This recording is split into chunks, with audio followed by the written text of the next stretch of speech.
मुझे लगता है कि कोई विरोधाभास नहीं है, विरोधाभास कहीं नहीं है। विरोधाभास तब होता है जब अधूरा आभास होता है। तो हम्म। एक बार आपने कंप्लीट देख लिया तो अधूरा उसमें समा जाता है, तो विरोधाभास तो बचता ही नहीं है। अगर एकांतवादी होंगे तो शायद विरोधाभास दिखेगा। और मुझे मुझे ये समझ आता है, जितना समझा है, कि गीता के रहस्य समझ नहीं आएंगे। तो गीता के रहस्य, जो अंडरलाइंग प्रिंसिपल्स है, वो दो प्रिंसिपल खास है। दो प्रिंसिपल अगर समझ में आएंगे, बाकी तो फिर जैसे जैसे अपन ने पीछे का बैकग्राउंड में समझा हुआ है ना, तो वो सब चीज समझ में आएगा। दो प्रिंसिपल क्या है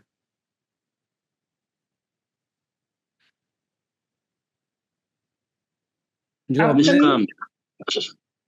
हाँ, हाँ, आधारभूत, जो आधारभूत बात है जिसके ऊपर सारे चीज महल गड़े हुए हैं, दो बातें ऐसी है। निष्काम कर्म। हाँ, निष्काम कर्म जो कर्म योग हो गया। अब उसका निष्काम कर्म का भी पीछे आधार है, बैकग्राउंड में कुछ उसका मूल है।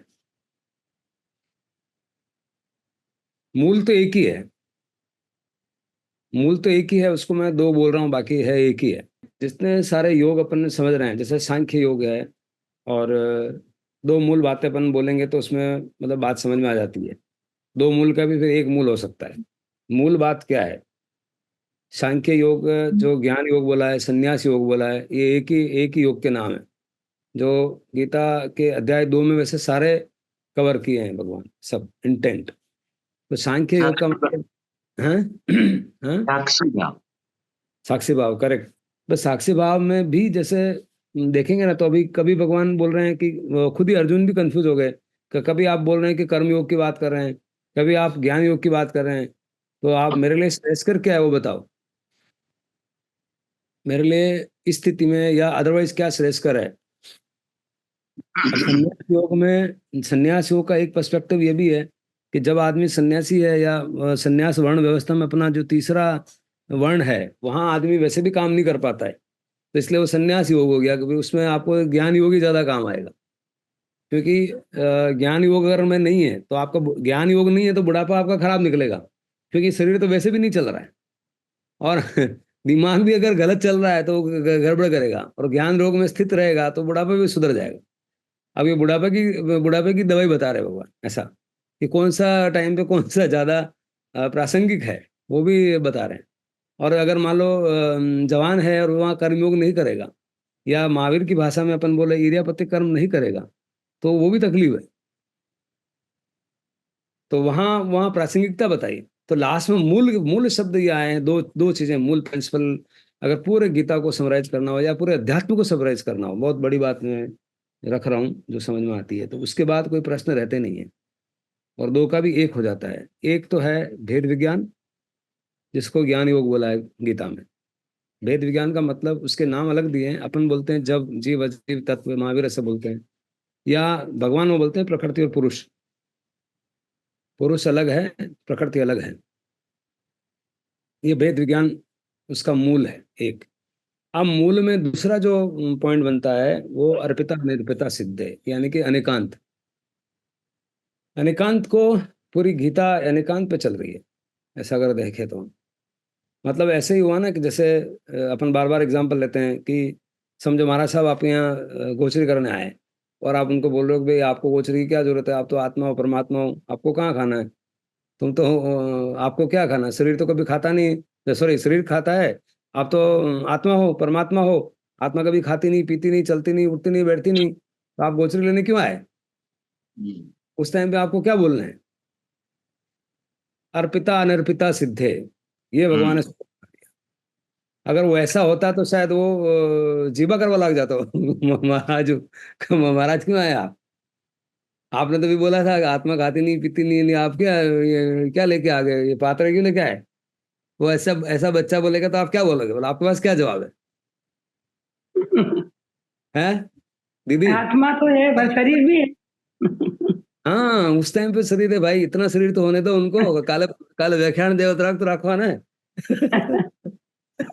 अगर ये नहीं शाम को गोचरी करेंगे, और उनकी तपस्या उनके हाथ में है, तुम जबरदस्ती क्यों तपस्या करवा रहा है?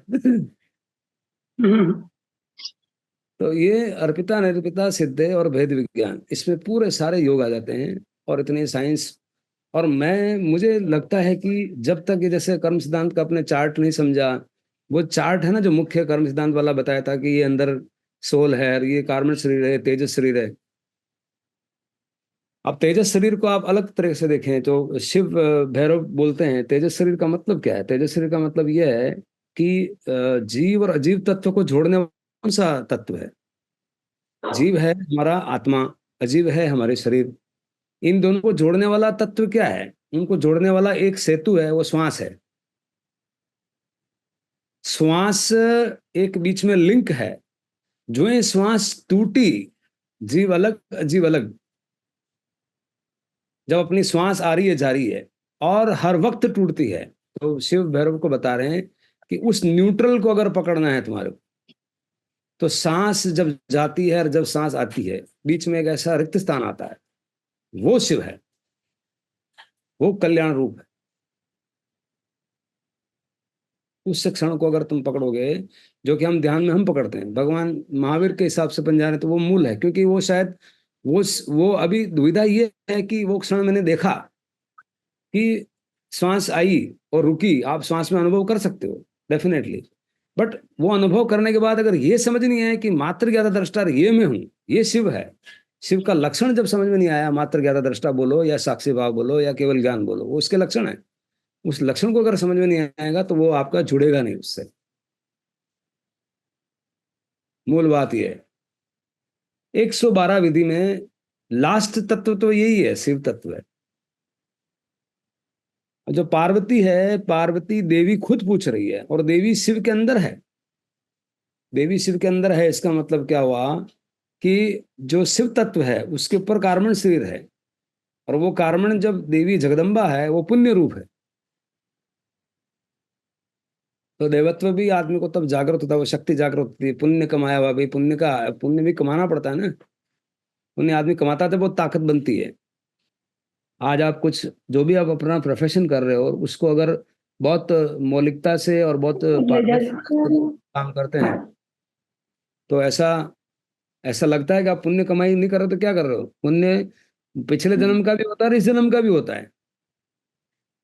तभी तो आप भोग सकते हो, और तभी शांति से यहाँ बैठ कर रोटी की चिंता नहीं करके आप स्वाध्याय भी सुन सकते हो। ये भी एक सीढ़ी है। जो आदमी को खाने पीने का हिसाब नहीं है तो क्या ही स्वाध्याय सुनेगा, क्या ही उतरेगा उसको, नहीं उतरेगा।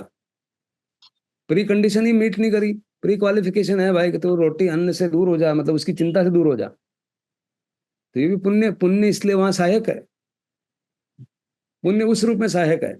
बट वो कमा करके भी अनंत काल से अगर खाए जा रहा है, समझ नहीं आया तो वो पुण्य क्या, शून्य। पुण्य का कोई मतलब ही नहीं है उसका, उसका उपयोग कहाँ हुआ। तो अपन बात कर रहे थे कि पुण्य भी कमाया जाता है, राइट। तो दो मौलिक बातें निकल के आती है पूरी गीता, जिसपे आधार समझ सकते हैं, या पूरा अध्यात्म को समझ सकते हैं। अष्टावक्र गीता को समझ सकते हैं, बुद्धिज्म को समझ सकते हैं, वेद को समझ सकते हैं, उपनिषद को समझ सकते हैं, जैनिज्म को समझ सकते हैं। वो क्या मूल बातें हैं। एक, द्वैत विज्ञान। दूसरा, अनेकांत। अनेकांत का मतलब अर्पिता निरूपिता सिद्धे।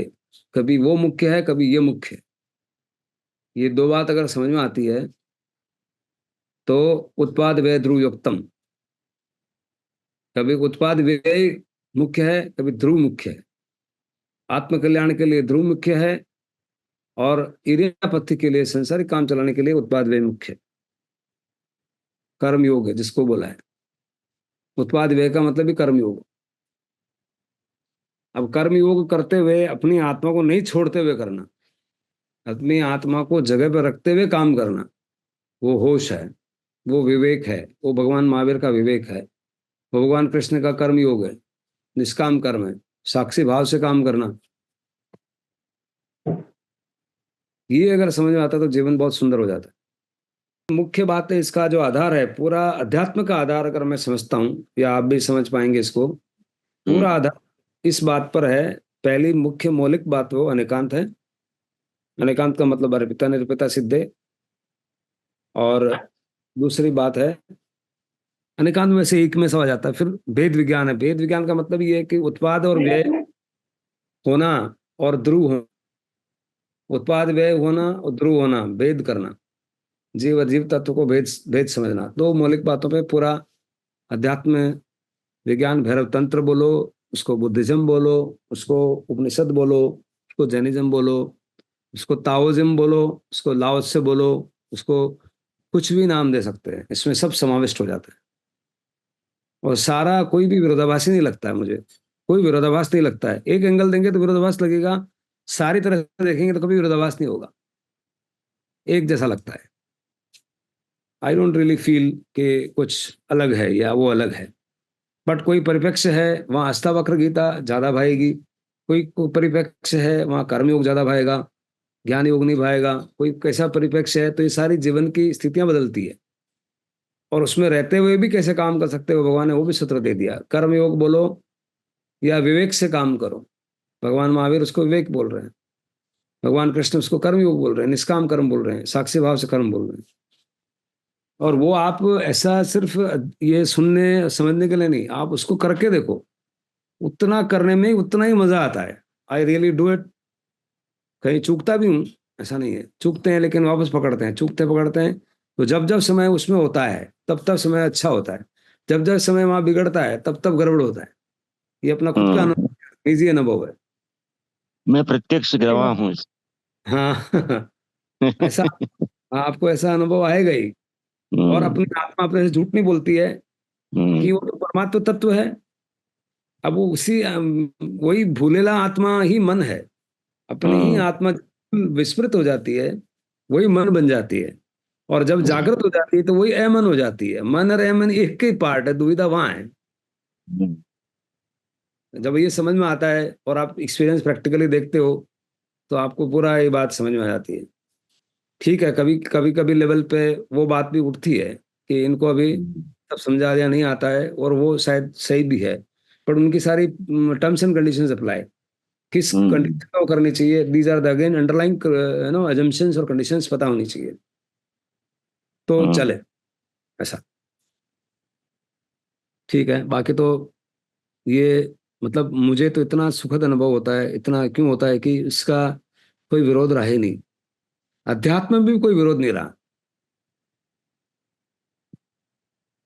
मतलब विरोध नहीं रहा। जैसे भी चारवाक प्रिंसिपल है, खाओ पियो मौज उड़ाओ, खाओ पियो मौज क्यों नहीं उड़ाएं, लेकिन जागृति के साथ अगर नहीं है तो हम उसके साथ नहीं है। बाकी तो भगवान शिव बोल रहे हैं नटराज है, नृतराज है, नाचो, क्यों नहीं हम्म। नाचो। नाचने के कारण है, नाचा हम्म। इसलिए नाच रहे हैं कि हम शिवत्व समझ में आ गया। लेकिन चारवाक बोले घी की मिठाइयाँ आ गई तो मिठाइयाँ तो खत्म हो जाए। हम्म। चारवाक बोलता कि घी की मिठाइयाँ आगे नाचो। तो ये जब परिप्रेक्ष्य समझ में आता है, अब जैसे मान लो आदमी कोई फियांसी है, प्रेम में है, लड़का लड़की के प्रेम में है, एक अपेक्षा से वो जबरदस्त कदम है, वो धर्म ध्यान है। धर्म ध्यान का मतलब क्या होता है कि इतनी सारी झंझावात है, उस दुनिया के छोड़ के एक को पकड़ो। तो उस लड़के ने 1000 लड़कियां छोड़ के एक लड़की को पकड़ा, तो पहले स्टेप तो कर दिया उसने, लेकिन उसकी निगाह उस शरीर पर है जो खत्म होने वाला है, जोरियां बनने वाली हैं। वहां छोड़ के भगवान बोल रहे हैं कि तू अभी आत्मा में आ जा भाई, इसको छोड़ दे। तो दूसरा स्टेप वो है। धर्म ध्यान में यही तो करते हैं अपन, क्या करते हैं, पृथक वितर्क मतलब सबको पहले अलग अलग करो, फिर एक वितर्क मतलब एक को पकड़ो। वो एक वितर्क वही तो प्रेम है। लेकिन वो प्रेम किससे कर रहा है, वो शरीर से कर रहा है जो नश्वर है। तो भगवान ही बोल रहे हैं कि तू इसको इम्परमानेंट चीज से क्यों प्रेम कर रहा है। प्रेम ही करना है तो उसके अंदर से वाली को करना। फियांसी फियांसी के अंदर एक और फियांसी है, तो वहां ले जाते हैं भगवान, बस उतना ही। तो एक स्टेप तो हो गया।